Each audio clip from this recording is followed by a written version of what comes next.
অবশ্যই আমি বলব যে ভালো গিয়েছে। হোপফুলি ফেডারেশন এটা আসলে টেকনিক্যাল টিমের হচ্ছে ডিসিশন। সো আমি মনে করি অবশ্যই আরও ভালো হবে, তারা দেশের ফুটবলকে এগিয়ে নিয়ে যাচ্ছে।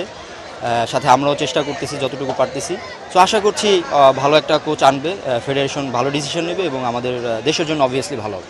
এখানে আমরা ফেডারেশনকে আমরা তাদের প্রতি আমাদের একটা অধীর আস্থা আছে যে ফেডারেশন অবশ্যই যে কোচটা আনবে আমাদের পারফরমেন্স ভালো হবে, এরকমই একটা কোচ অবশ্যই আনবে এবং দেশের জন্য ভালো হবে। সো অবশ্যই আমরা ফেডারেশনের উপরে বিষয়টা নিয়ে খুবই আস্থা নিয়ে আছি।